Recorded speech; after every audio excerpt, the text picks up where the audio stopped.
Primeiro livro de Samuel, capítulo 18, eu vou ler do versículo 1 ao versículo de número 7. Acompanhe, por favor.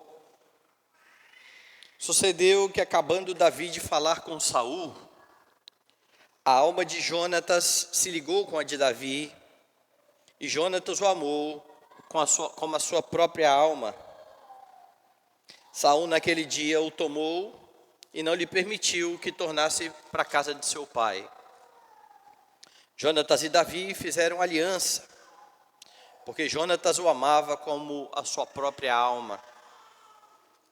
Despojou-se Jonatas da capa que vestia e a deu a Davi, como também a armadura, inclusive a espada, o arco e o cinto. Saía Davi aonde quer que Saul enviava e se conduzia com prudência, de modo que Saul pôs sobre tropas do seu exército, e era ele benquisto de todo o povo e até dos próprios servos de Saul. Sucedeu, porém, que vindo Saul e seu exército e voltando, e também Davi de ferir os filisteus, as mulheres de todas as cidades de Israel saíram ao encontro do rei Saul, cantando e dançando, com tambores, com júbilo e com instrumentos de música. As mulheres se alegravam e, cantando alternadamente, diziam: Saul feriu os seus milhares, porém Davi os seus 10 milhares. Oremos mais uma vez. Amado Senhor e Salvador, queremos exaltar o Teu nome. Queremos louvar ao Senhor na beleza da Tua santidade, mais uma vez nesta manhã, quando nos reunimos em adoração ao Teu santo nome. Louvamos o Teu nome por fazer parte do Teu povo e por saber que o Senhor se agrada em instruir o nosso coração. Que nesse instante, ó Deus, por meio da pregação da palavra, o Senhor venha falar conosco, que a Tua palavra viva e eficaz penetre o nosso coração, nos conduzindo a uma vida de santidade para a glória do Teu nome. Que o Senhor tire de nós as distrações, que a nossa atenção esteja voltada somente à Tua palavra. É a nossa oração, Pai, em nome de Jesus. Amém. Meus irmãos, o capítulo 17 do primeiro livro de Samuel mostrou a vitória do campeão de Israel, um jovem pastor, desacreditado pelo rei, desacreditado e desdenhado pelo seu oponente, por Golias, contudo, um homem segundo o coração de Deus. E sendo ele este homem escolhido por Deus, foi ele que salvou o povo de Israel. É bom que você lembre, antes do texto que nós vamos ver nessa manhã, que Davi já havia sido, de modo secreto, ungido por Samuel. Samuel já tinha ido à casa de Davi, ungido o pequeno pastor, ninguém ainda sabia desta unção. Isso ainda não tinha se tornado público. Deus, que havia rejeitado Saul, era com Davi, e pela providência do Senhor, Davi já estava até mesmo servindo a Saul no palácio, quando o rei, nos seus ataques de fúria, precisava de alguém para acalmá-lo. E agora, com a vitória, Davi receberia aquilo que o rei havia prometido, a questão da isenção dos impostos, uma esposa que viesse então da família do rei. Você viu que lá no capítulo 17, no verso 57, Davi foi levado à presença de Saul. Logo depois da batalha, eu gostaria que você voltasse os seus olhos ao texto. Voltando Davi de haver ferido o filisteu, Abner o tomou e o levou à presença de Saul, trazendo ele na mão a cabeça dos filisteus. Saul está querendo saber de que família procede Davi. Ele pergunta a Abner. Abner então conduz Davi até o rei. Então Davi vai ser questionado acerca da sua família. E mais uma vez, o que você percebe no texto é a descrição da linhagem sagrada, da linhagem santa, ou da linhagem de onde virá o Messias. Veja o verso 58. Então Saul perguntou: de quem és filho, jovem? Respondeu Davi: filho de teu servo Jessé, o belemita. E mais uma vez, então, o texto destaca isso. Como eu disse na semana passada, não se tratava simplesmente da batalha entre Davi e Golias, mas a batalha do descendente da mulher contra o representante da serpente. Esta cena em que Davi fala para Saul qual é a sua linhagem, de onde ele vem, qual é a sua família, ela antecipa o texto que eu li nesta manhã. E após essa conversa de Davi com o rei Saul, algumas coisas aconteceram. Estas coisas estão narradas no texto que eu li. E elas apontam para o fato de que você deve honrar o Salvador. É isso que esse texto ensina. Você deve honrar o Salvador. Você deve honrar o Salvador amando-o de todo o seu coração. Dê uma olhada no que vai acontecer. Assim que Davi terminou de falar com Saul, o texto diz e narra que o filho de Saul, Jonatas, se afeiçoou de Davi. Verso 1 do capítulo 18. Sucedeu que, acabando Davi de falar com Saul, a alma de Jonatas se ligou com a de Davi, e Jonatas o amou como a sua própria alma. É isso que acontece logo de imediato. Perceba que esta mesma expressão aparecerá no verso número 3. Jonatas e Davi fizeram aliança, porque Jonatas o amava como a sua própria alma. Talvez você já tenha ouvido, porque há muitos que, numa tentativa de validar o relacionamento homossexual, insinuam que o amor entre Jonatas e Davi é um amor sensual, é um amor homossexual, principalmente por conta da expressão que ele está usando. Jonatas amou a Davi como a sua própria alma, e de fato é uma expressão bastante forte. Mesmo entre os crentes, há aqueles que acham estranha essa expressão e leem o texto e dizem: mas esse negócio está meio esquisito. Você precisa lembrar ou compreender que não é somente aqui que aparece esse tipo de linguagem. Por exemplo, em Gênesis capítulo 44, acontece a história em que José está tratando com os seus irmãos. Os irmãos haviam vendido José agora é o governador do Egito, e ele faz todo um estratagema para trazer a sua família para o Egito. Então, dentro desta estratagema, Judá, após José ter dito a eles que Benjamim ficaria preso com eles, lembra da história? Ele havia colocado o seu copo no saco, e eles foram embora, e então ele acusou que eles tinham roubado o copo, e Judá disse: não, ninguém roubou coisa nenhuma. Eles foram averiguar, e o copo estava lá com Benjamim. E então ele diz: Benjamim vai ficar preso aqui, vocês podem ir embora para a casa do pai de vocês. Então José diz isso, e Judá então explica o que iria ocorrer se eles chegassem em casa sem um irmão. Dê uma olhada lá, capítulo 44 de Gênesis, verso 30 e 31. Agora, pois, indo eu a teu servo, meu pai, e não indo o moço conosco, perceba a expressão, visto a sua alma estar ligada com a alma dele, vendo ele que o moço não está conosco, morrerá. E teus servos farão descer as cãs do teu servo, nosso pai, com tristeza, à sepultura. Percebe a expressão? A alma de Jacó estava ligada a Benjamim. A ideia é de que Jacó amava muito ao seu filho. Lembre que ele é filho de Raquel. O outro filho de Raquel, na cabeça dele, está morto. E talvez alguém diga assim: bom, pastor, dá até para entender um pai se dirigir ao filho dessa forma. Mas 2 homens? Que negócio é esse? Negócio esquisito. Então eu peço que você abra a sua Bíblia em Deuteronômio, capítulo 13.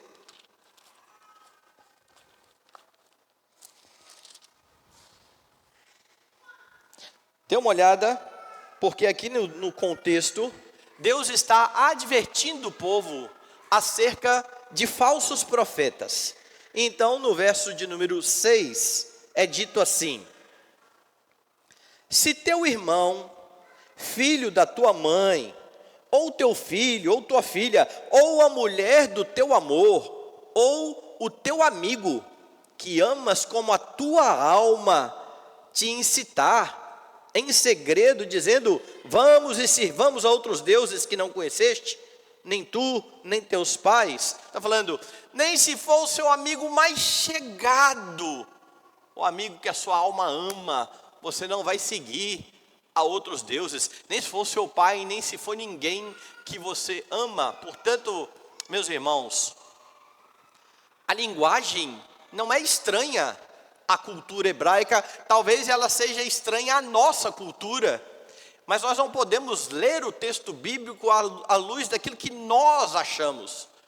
Nós precisamos compreender o texto dentro do seu próprio contexto. A expressão, então, que aparece lá no texto, aponta para um relacionamento de forte afeição, uma amizade profunda, uma amizade verdadeira, um amor de todo o coração. Essa é a ideia. Jonatas amou a Davi de todo o coração. A NIV traduz assim: ele o amou como a si mesmo. A versão brasileira da NIV, a NVI, vai traduzir da seguinte forma: Jonatas tornou-se o seu melhor amigo. E talvez isso para nós soe menos mal. Mas acontece que quando a alma de Jonatas se apega a Davi, significa que eles têm agora um relacionamento íntimo e profundo. E este é um grande motivo, meus irmãos, para haver amizade fiel e verdadeira entre irmãos. E aqui eu estou dizendo entre irmãos homens. Fidelidade nos relacionamentos. Nós vivemos um tempo em que as amizades, elas são formadas por interesse, por aquilo que eu posso ganhar, por aquilo que eu posso me beneficiar, e ao mesmo tempo em que elas são formadas por interesse, elas têm elos bastante frágeis. Qualquer coisa é motivo para amizades se desfazerem. Olhe para o que está ocorrendo aqui entre Davi e Saul. E você vai perceber que não há, muitas vezes, mesmo entre os homens da igreja, amizades verdadeiras e profundas como esta do texto, apesar do incentivo bíblico. Dê uma olhada, por exemplo, no livro de Provérbios, e você verá o que Salomão coloca aqui, no capítulo de número 17, no verso 17. Em todo tempo ama o amigo, e na angústia se faz o irmão.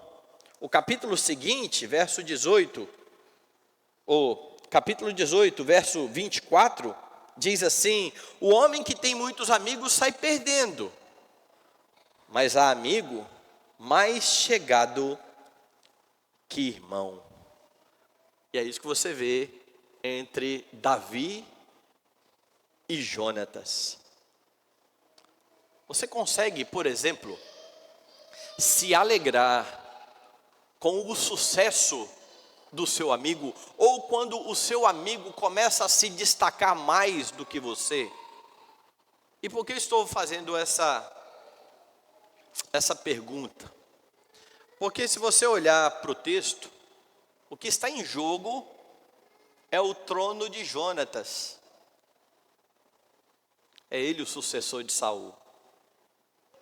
Morrendo Saul, é ele quem vai assumir o trono.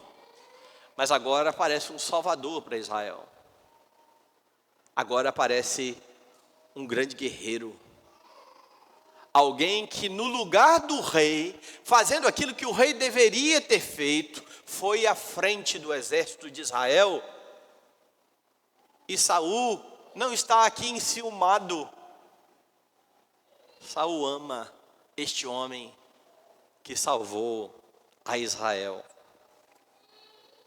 Há muitos, meus irmãos, que infelizmente veem em amizades entre os homens sinal de feminilidade, mas é justamente o oposto.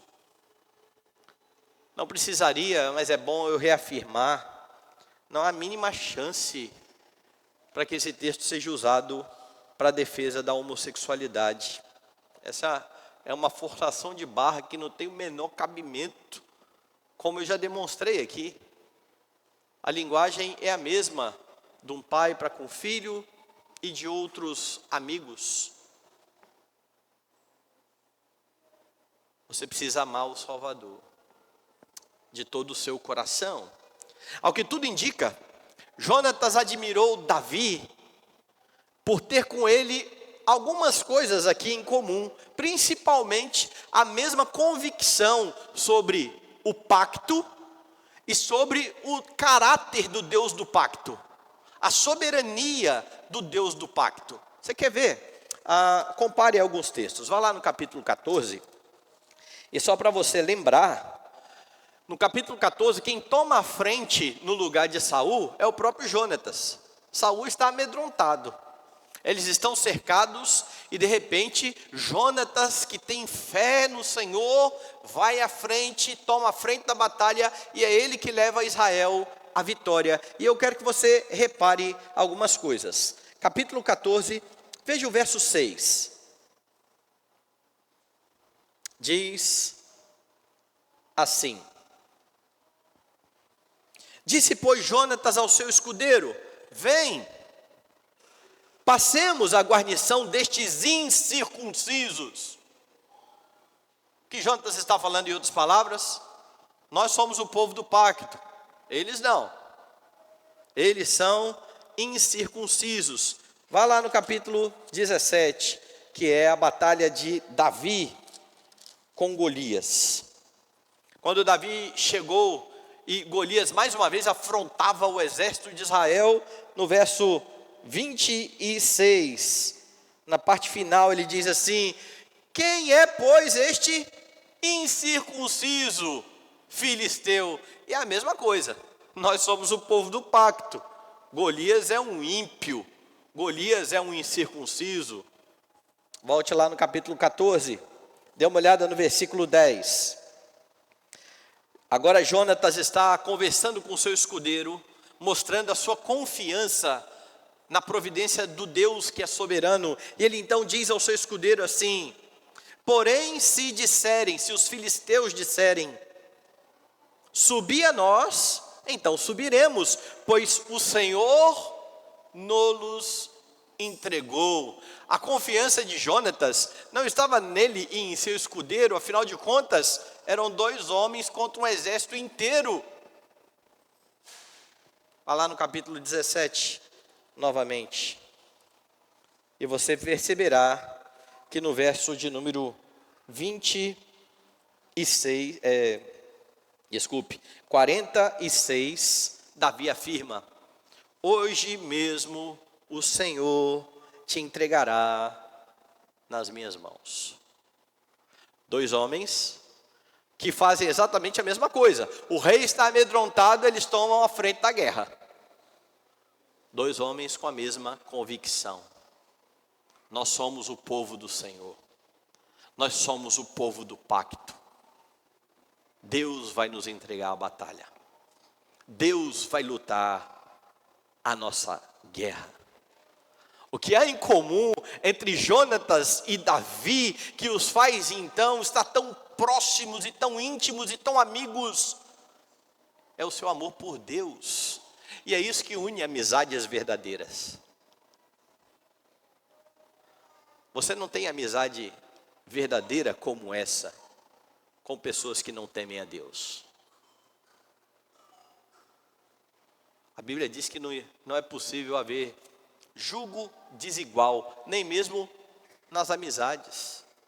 Você não é confidente de pessoas que não temem a Deus. Deus é aquele que une os homens. Davi e Jonatas são homens tementes ao Senhor, e então eles estabelecem um pacto. Veja a parte A do verso 3, volte lá em Samuel capítulo 18. Jonatas e Davi fizeram aliança. Eles estabelecem um pacto. Eles se comprometem com a sua amizade. Mas aqui eu quero chamar a sua atenção para algo que vai além destas nossas amizades aqui. Porque o amor de Jonatas por Davi mostra como deve ser o seu amor por Jesus, o seu Salvador. Jonatas amava o ungido do Senhor. Jonatas amava o Salvador de Israel.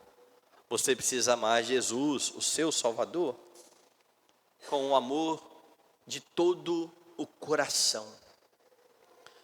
Jesus, mais do que qualquer outro amigo, é o amigo mais chegado que irmão. E quem disse isso foi exatamente ele. Vá lá em João, capítulo de número 15, e veja a instrução de Jesus aos seus discípulos. João 15, a partir do verso 13. Já não vos chamo servos, porque o servo não sabe o que faz o seu senhor, mas tenho-vos chamado amigos, porque tudo quanto ouvi do meu Pai vos tenho dado a conhecer. Percebe? Eu não chamo vocês de servos. Eu trato vocês como amigos. Dê uma olhada no verso 13.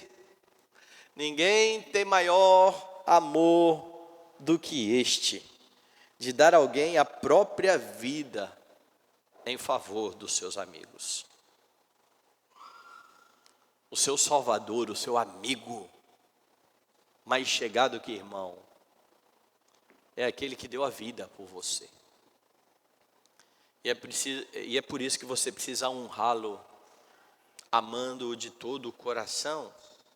E é este amor de todo o coração que vai levar você à obediência à lei do Senhor, que vai levar você aos termos do pacto, a fim de que você honre o Senhor, porque não há honra ao Senhor quando os seus amigos não dão ouvidos à sua voz. Vós sois meus amigos, se fazeis o que vos mando. Você precisa amar o seu Salvador de todo o coração, mas perceba um pouco mais. Jonatas, que amou de todo o coração aquele que salvou o povo diante do gigante, vai mostrar ainda mais devoção. Verso de número 4. Diz assim: despojou-se Jonatas da capa que vestia e a deu a Davi, como também a armadura, inclusive a espada, o arco e o cinto. Saul havia feito o mesmo, lembra? Saul deu a armadura e ficou desajeitado em Davi. Saul era vistoso, era grande, Davi era menorzinho. Possivelmente Jonatas e Davi eram mais ou menos do mesmo porte. Jonatas pega a sua indumentária de guerra e oferece agora ao seu amigo. Agora lembre Se há alguém aqui que poderia olhar com desconfiança para Davi, era ele. Ele é o sucessor natural de Saul. Mas mesmo sem saber da unção secreta de Davi, mesmo sem saber que Deus já havia determinado colocar outro rei no lugar de Saul, Jonatas está honrando a Davi, dando a ele aquilo que os soldados mais apreciavam, toda a sua indumentária de guerra. Ele oferece então a Davi. Ele reconhece de fato a bênção de Deus sobre o pequeno pastor. E com este ato, meus irmãos, Jonatas faz coro com um personagem lá do Novo Testamento, João Batista, que disse: convém que ele cresça e que eu diminua. Jonatas não está pensando na sua posição, ora, eu sou o filho do rei. Se tem alguém que tem que ser honrado aqui, sou eu. Que negócio é esse de honrar um pastor? É ele quem toma a iniciativa de honrar o Salvador. Como eu disse, ele amava o ungido de Deus. Essa lição é maravilhosa, irmãos, porque Jonatas amou aquele que tomaria o lugar dele no trono. Como eu disse, Jonatas tem tudo a perder aqui na história. Quem tem a ganhar é Davi. Jonatas ama aquele que tomaria o seu lugar no trono. Se foi desta forma, quanto maior amor deve ter você por Jesus, que deixou sua glória para tomar também o seu lugar. Mas ele não tomou o seu lugar num trono. Você não tinha trono. Ele tomou o seu lugar na cruz. Ele recebeu sobre si a condenação que deveria ser despejada sobre você, colocada sobre você. A ira do Senhor que deveria alcançar a sua vida, mas o seu Salvador tomou o seu lugar. Jonatas perdeu o trono no seu relacionamento com Davi. Você ganhou a vida eterna. Você precisa amar o seu Salvador. O puritano Matthew Henry, comentando esse texto, diz assim: nosso Senhor Jesus nos amou de tal maneira que se despojou das suas roupas para nos vestir, esvaziou-se para nos enriquecer. Na verdade, ele fez mais do que Jonatas. Ele se vestiu com os nossos trapos, ao passo que Jonatas não vestiu as roupas de Davi. E agora ele faz um paralelo entre Jonatas e Cristo. Jonatas deu as suas roupas a Davi, mas não tomou as dele. Jesus tomou os nossos trapos e vestiu. E por isso foi visto como um maldito naquela cruz, para vestir você com vestiduras brancas, para cobrir, como diz Apocalipse, a vergonha da sua nudez perante Deus.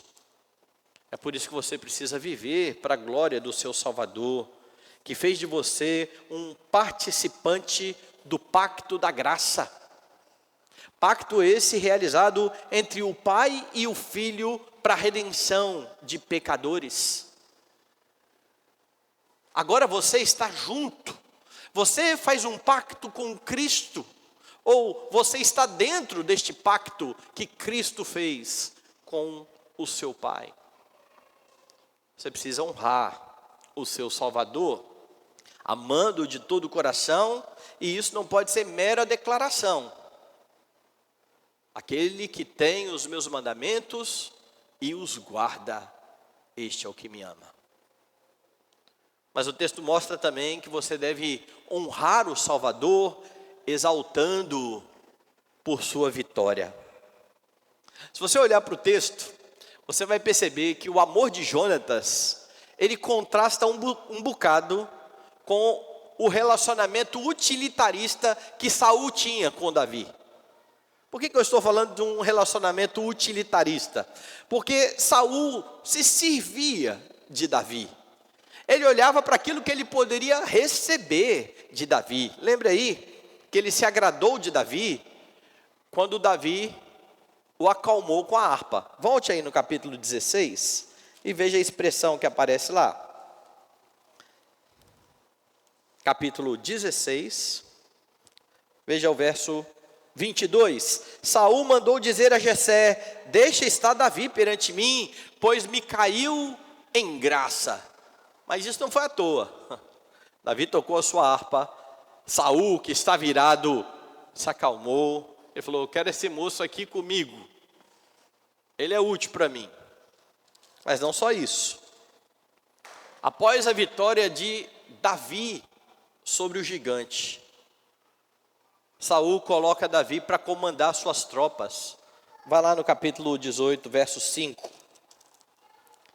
Saía Davi aonde quer que Saul o enviava, e se conduzia com prudência, de modo que Saul o pôs sobre tropas do seu exército. E era ele benquisto de todo o povo, e até dos próprios servos de Saul. Veja que interessante.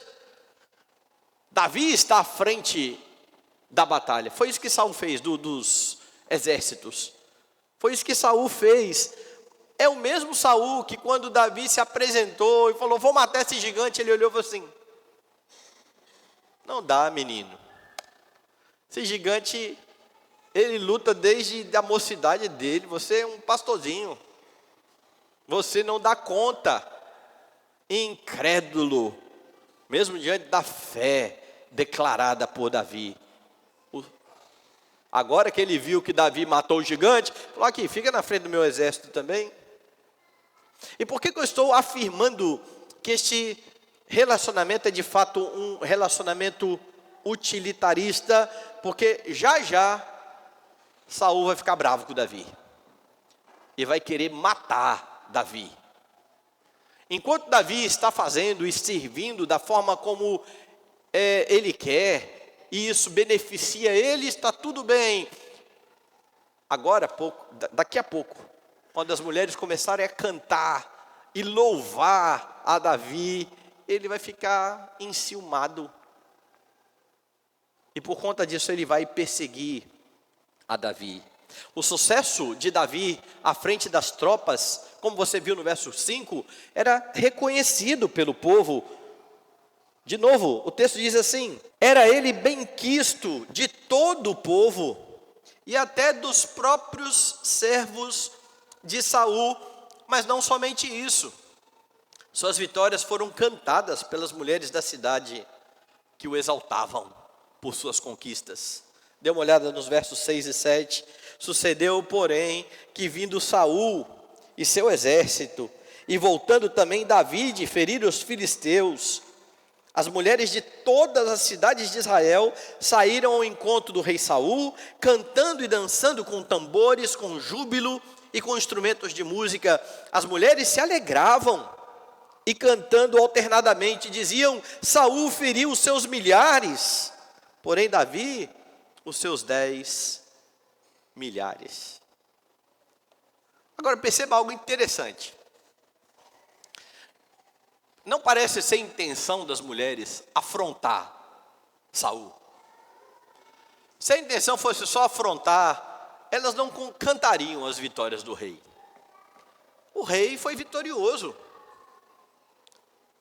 O rei venceu milhares. Mas havia outro que venceu mais do que ele. Era simples. Jonatas, diante de alguém que se destacou e que agora é um perigo para ele na concorrência com o trono, ama Davi, oferece as suas armas. Saul vai odiar Davi por causa de uma música, porque as mulheres estão exaltando a sua vitória. Mas é isso que deve ser feito com o Salvador. O Salvador precisa ser honrado, ele precisa ser exaltado, e o êxito do ungido do Senhor o levou a ser exaltado pelo povo. O cântico de exaltação a Davi por suas vitórias deixa bem claro que Deus era com este homem. Deus, que havia rejeitado a Saul, colocava agora o homem segundo o seu coração em evidência, sendo reconhecido e louvado pelo povo, porque mais à frente na história é este homem que irá assumir o povo de Deus. Você precisa exaltar o seu Salvador por sua vitória. E, meus irmãos, Pedro afirma isso no Novo Testamento, quando ele diz que a igreja foi chamada a ser raça eleita, sacerdócio real, nação santa, povo de propriedade exclusiva de Deus. Qual a finalidade disso?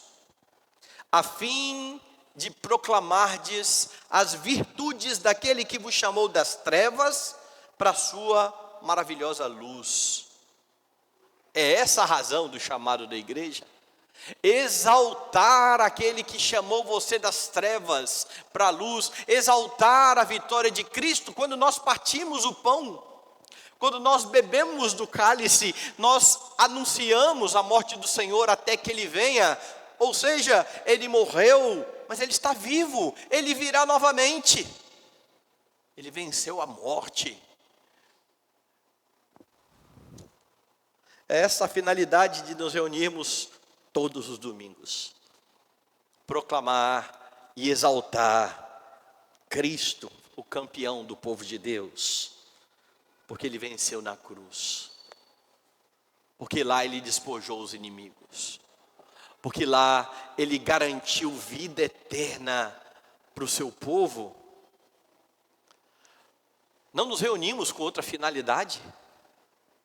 É por isso que o culto precisa apontar para Cristo. Porque dele, por meio dele e para ele são todas as coisas. O culto não é como alguns cantam por aí, para você ir buscar uma bênção. O culto é para você exaltar Cristo. E é claro, o seu Salvador maravilhoso, Ele te abençoa.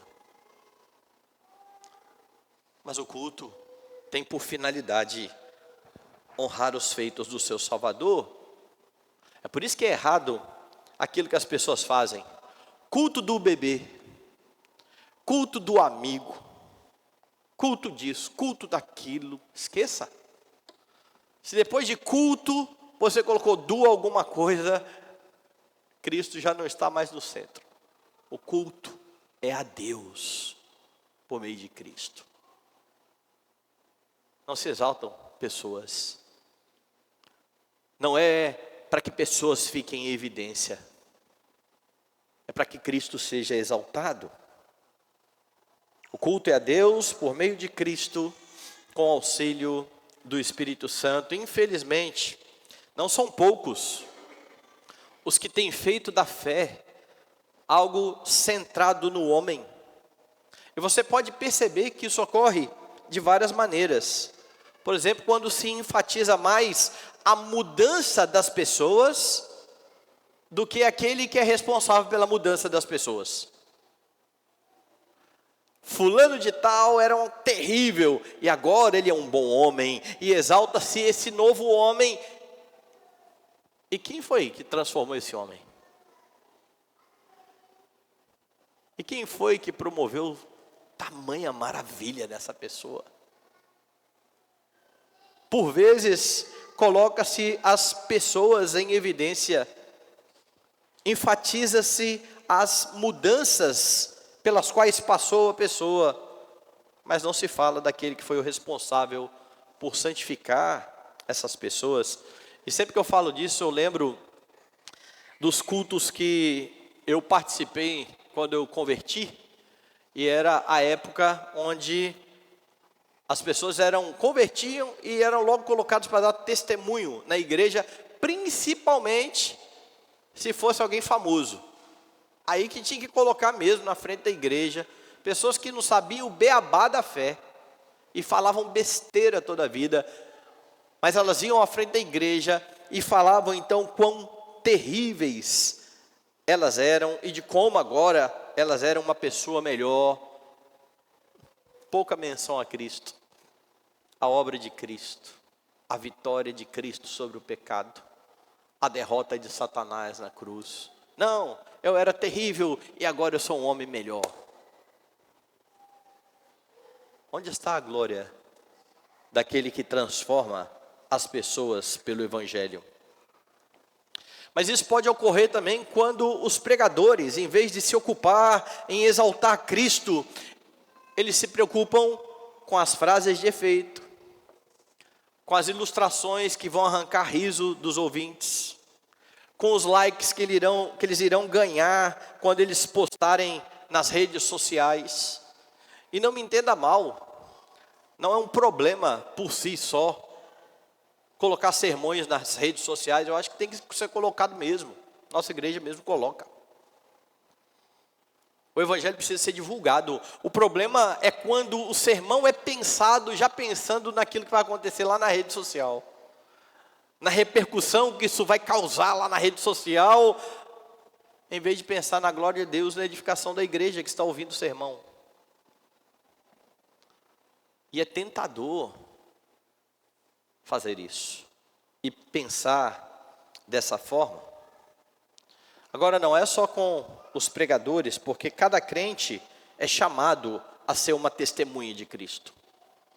Isso pode acontecer também com você, quando o seu testemunho leva as pessoas a exaltarem você, a honrarem você, em vez de honrar o Salvador. Sabe fulano de tal, que pessoa maravilhosa, que pessoa que serve, que pessoa boa, que pessoa amorosa, e a pessoa recebe todo esse elogio sem falar quem é o responsável por isso. Porque todas estas qualidades são fruto do Espírito. Fulano de tal é tão paciente, fruto do Espírito. Fulano de tal, se tem um domínio próprio, fruto do Espírito. Mas ele é tão bondoso, fruto do Espírito. Não vos enganeis, meus amados irmãos. Toda boa dádiva, todo dom perfeito, são lá do alto, descendo do Pai das luzes, em quem não há variação ou sombra de mudança. Quando o seu bom testemunho impacta as pessoas, mas você não aproveita para dizer quem foi o responsável por fazer isso na sua vida, você está roubando a glória que não é sua, é de Cristo. Você não é testemunha de você mesmo, você é testemunha do Senhor Jesus Cristo. O Evangelho é sobre Cristo, é sobre a sua obra gloriosa em favor de pecadores, e é muito fácil desvirtuar as coisas e buscar exaltação própria, tomando o lugar de Cristo. E é preciso então se lembrar, proclamar e exaltar a vitória do Salvador.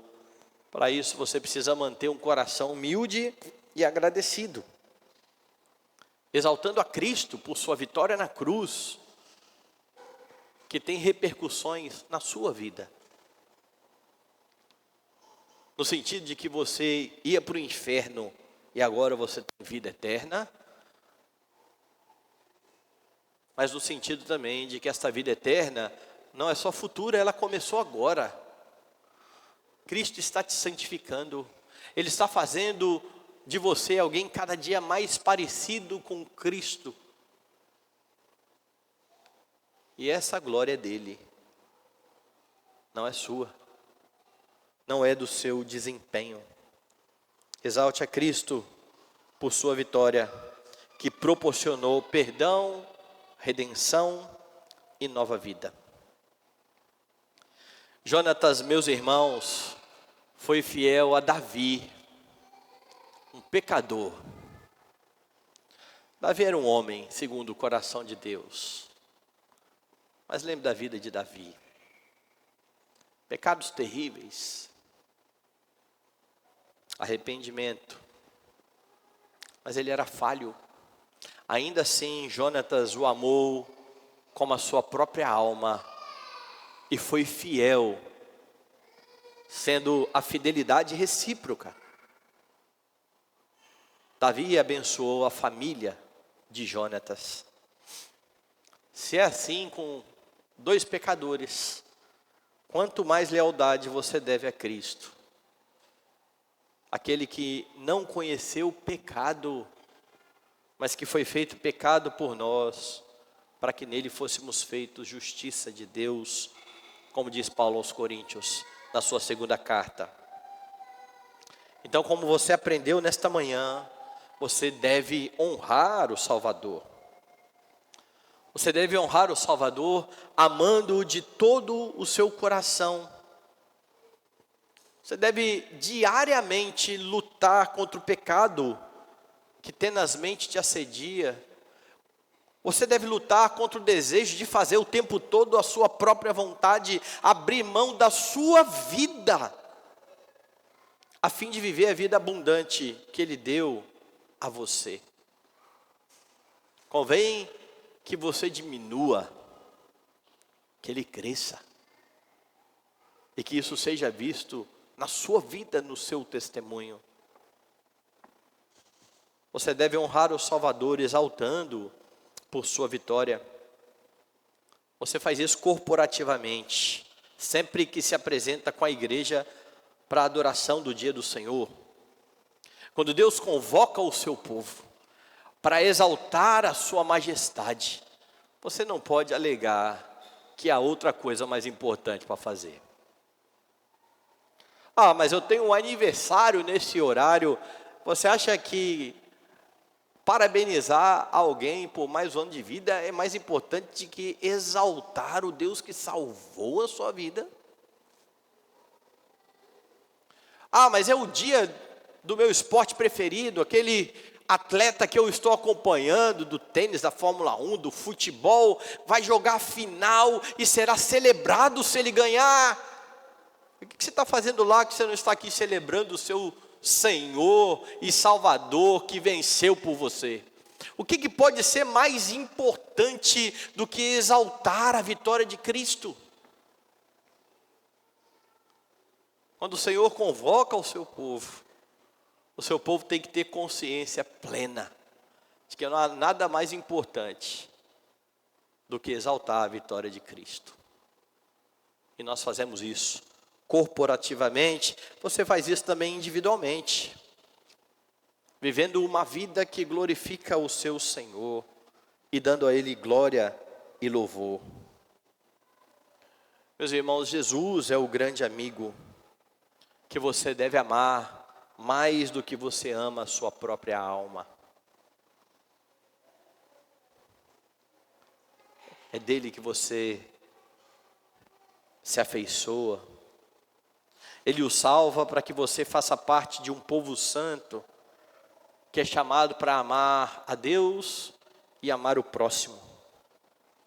Então, em Cristo, e por estar unido a Cristo, você pode cultivar amizades sinceras e verdadeiras dentro do povo de Cristo. Ter comunhão com os seus irmãos, comunhão verdadeira, porque os laços que unem os crentes são maiores do que o time de futebol, as preferências gastronômicas, os seriados que eles têm em comum, são maiores até mesmo que o desejo de debater teologia. São os laços do sangue de Cristo, que lavou a igreja, que colocou no mesmo lugar, para que nos amemos uns aos outros. Sirva aos seus irmãos, ame o seu Redentor, que a cada dia da sua vida, você busque honrar o Salvador que te salvou.